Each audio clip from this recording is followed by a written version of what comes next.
Welcome to today's video. During our most recent trip to France, part of our itinerary was to visit Chamonix, which is very close to the border of Switzerland. So we thought, while we were so close to Switzerland, why not go and spend a few days in Switzerland? And we looked at Geneva and we were looking at a variety of different places to visit, but I think the most common place where people will go when it's their first time visiting Switzerland is Geneva. But we decided to visit Montreux, which is at the opposite end of Lake Geneva to where Geneva is located. Some of you may not be as familiar with Montreux as you are with Geneva or some other cities in Switzerland. But Montreux will be well known to those who are jazz fans, music fans, because one of the most famous jazz festivals in the world is in Montreux. And in Montreux there's a casino, and within the casino is a recording studio. And this casino and this recording studio both became famous because there was a concert there once and somebody shot off a flare gun and burned the whole place down. And Deep Purple wrote a song about it that was a huge hit called Smoke on the Water. But what happened after it was rebuilt is that Freddie Mercury visited Montreux and fell in love with the city. And he basically took over the recording studio and ended up buying it. Yeah, he ended up buying it. And we were able to take a tour of the recording studio while we were there. So if you love Queen as much as we love Queen, we do, and Freddie Mercury, and maybe you won't find yourself ever getting to Switzerland to see this Queen studio tour, in this video we're bringing it to you. And if you are someone who visits Switzerland and has never been to Montreux, you may want to include this in your itinerary because it's really a spectacular place. And we visited during the off season. Some people commented in our last video, where are all the people? Well, I found it to be really wonderful that it was so quiet and peaceful and it wasn't crowded. But during the jazz festival, I'm sure it's just wall to wall people. But we had the opportunity to tour this studio during a time where it wasn't really crowded. So I think that helped in being able to film and bring you the footage that we're going to be sharing with you today. And because we were there in the wintertime, we were in a hotel that was across from the Alps, across the lake from the Alps. And the views were just spectacular. And in the evening, the views of the lake before the sun had gone completely down and seeing the mountains with snow on them, it was just spectacular. So Montreux is a great place to visit. And if you go there, this particular casino and with the studio in it is a really good place to go. And if you're interested in music at all, even if you're not a big Queen fan. So in this video, we're sharing with you our Queen studio tour, as well as some more of the beautiful vistas along Lake Geneva. Are you ready? I'm ready. All right, let's go.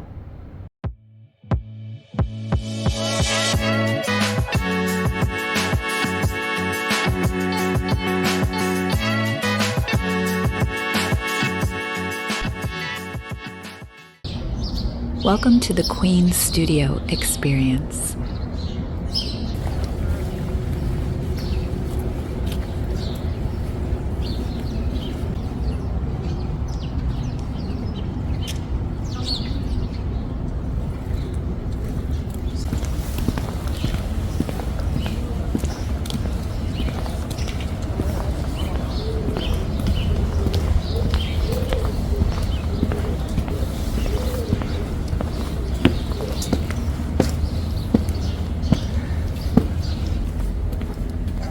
Do you think it might be somewhere near where it says Queen the Studio Experience?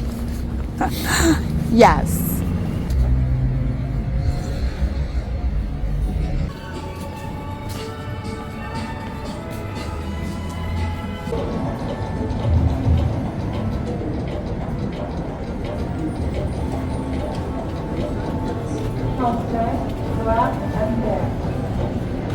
She said said I'm allowed to take video in the Queen Museum, just not of the casino floor.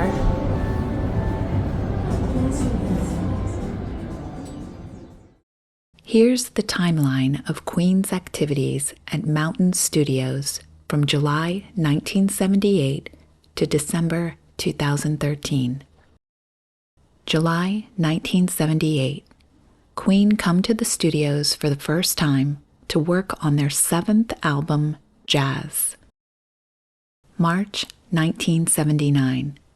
Queen work on their first live album, Live Killers.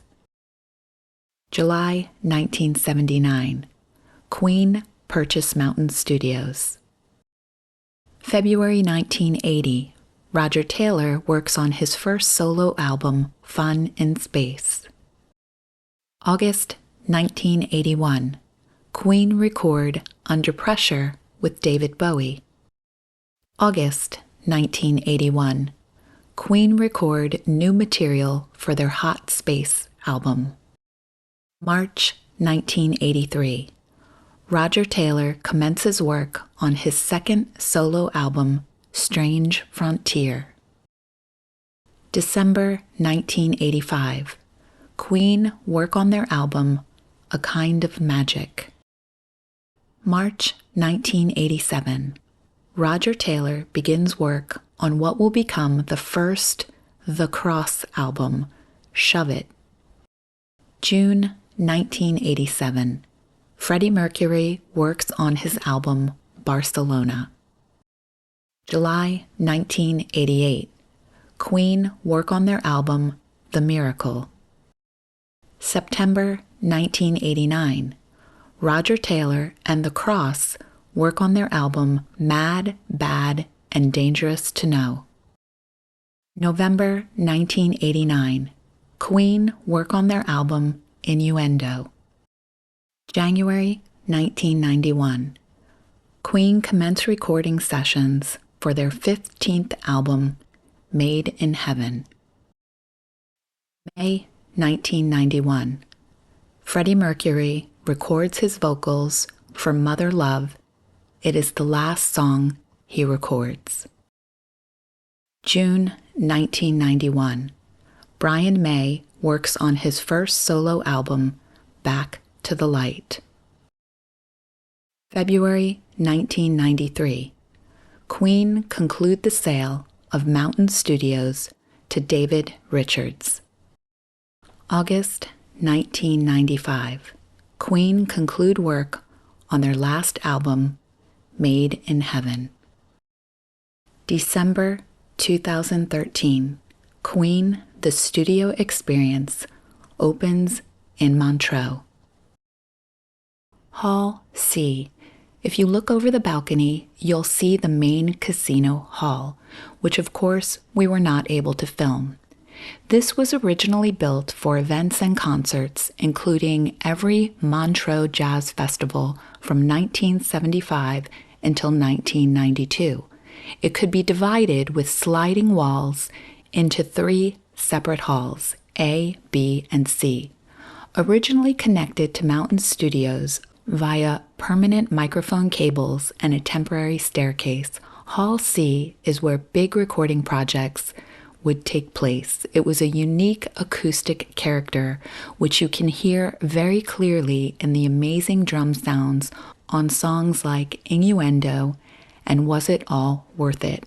Hall C is where Brian, Roger, and John last played together as a band with Freddy.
Freddie found an amazing tranquility, and I never really heard him complain. He was an amazingly strong person. Within Innuendo, somebody suggested that they should play live, and they thought that was a good idea. So we set them up in the casino hall, and the studio itself was linked with 54 mic lines going down, and we could record groups in there. They actually created a song live by improvising until it became a song, and that's how it started. We were working abroad again in Mountain Studios. I think Freddie had then decided he actually loved Switzerland, and he didn't want the studio to be under the lake, which is where he wanted it before. Freddie was singing down there live as well with them, and there was absolutely no impression from me that he could have been sick. He was full of beans. Actually, we had some fantastic times. I think we got over our stupid, going out the whole time business,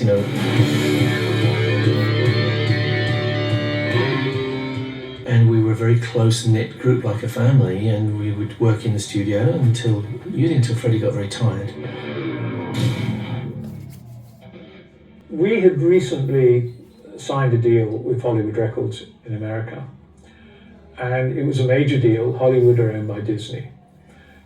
Freddie was now not well, and I was deeply concerned that we had to go out and tell our record company in America that Freddie was effectively dying. So the press release that Freddie and I had agreed to be released at the last possible moment was put out, and in fact Freddie died 24 hours later. So we got this press release out announcing to the world something that many people had suspected, that he had AIDS. Of course, lurking in the wings was all the material we'd done with Freddie, which was unfinished, and what were we going to do with this? Would we manage to make an album with him?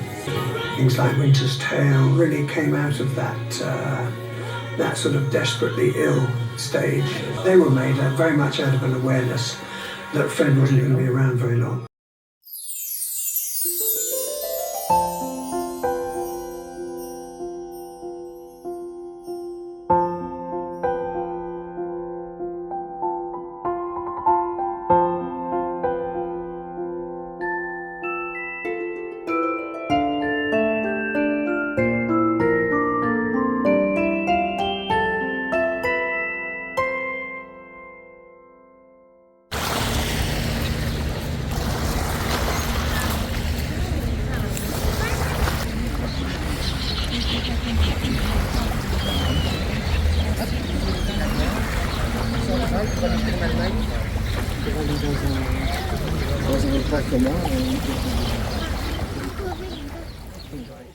So we hope you enjoyed the video. We have had people ask us to share what our thoughts are on Switzerland. So what did you think?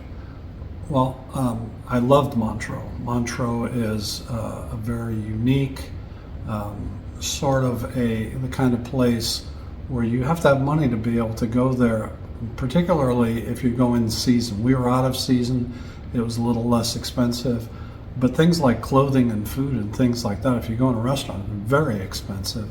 And they're on Swiss francs. So if you're using cash, which not too many people do, but there are times where you need to use cash. Mm-hmm. You have to know that going in. They do not use the euro there. So plan on getting some Swiss francs and using your credit cards as much as possible. In particular, I love the views of the lake, and the mountains were just unbelievable. The sunrises and sunsets were also unbelievable. Geneva, I wasn't so excited about. It was kind of gritty and industrial-like, and of course we went from the train station to Montreux. Yeah, we didn't see very much We of didn't it. see very much except when we took an Uber from Geneva to France, which sounds like a big Uber, but it's so close to the border. And that's a perfect example of the expense, right? We took an Uber to drive across the border because renting the same car was more than double if you rented it in Switzerland than if you rented it in France. So when we took that Uber, I thought Geneva was fairly gritty, not particularly clean. The airport looked very dated when we were there. The airport and the train station. I wasn't really impressed by that. But the countryside is really beautiful. The train service is terrific. They run on time. They're efficient in many ways. And so I really like that. Once you know what you're doing, it's that initial learning curve of trying to figure out how to book the train and what's going where. But once you figure that out, it's very easy. And I have to say that, we traveled with a lot of luggage because we were gone for 22 days, I think. And we had probably 4 decent-sized pieces of luggage besides carry-ons. And we thought that traveling on the trains might be difficult with that much luggage. It wasn't difficult at all. No. It was easy. So they're well equipped for that kind of thing. They have storage areas on the train that perhaps if you've been on trains in the United States, you're not used to seeing these because our trains don't generally go the kind of distances that they do in Europe. But it was very easy and very efficient. So, I like Switzerland. It's not a place that I'd necessarily want to go back to, although I'd like to go there in the summer sometime just to see what it's like. One of the things that I'd like to add from like a tip perspective, like a tip for when you're traveling and the situation that we were in where you're going from, US dollar to euro and then to Swiss francs, is the convenience of the Wise card. And Wise is not sponsoring this video at all. I'm just sharing this as a tip because Wise makes it so easy. You put money onto the account, and within the account you can take that money and just transfer it into euros, transfer it into Swiss francs, and then what it does is it automatically takes from that currency when you're paying in the different countries. It just makes it really easy. Of course, they have their own fees just like your bank does, but we find the convenience of it to be super helpful. And you have to, in that vein, you should always have, some Swiss francs with you if you're going to Switzerland. Of course. Just because. And like I shared earlier in the intro, as far as my thoughts about Switzerland, I loved it. It was gorgeous. I really wish we had a few more days in Switzerland because I was sick for the most part when we were in Switzerland. So it was a little hard to get to do all of the things that we had planned to do on our list because I had to go back and rest in the hotel. Plus I was working at the time as well.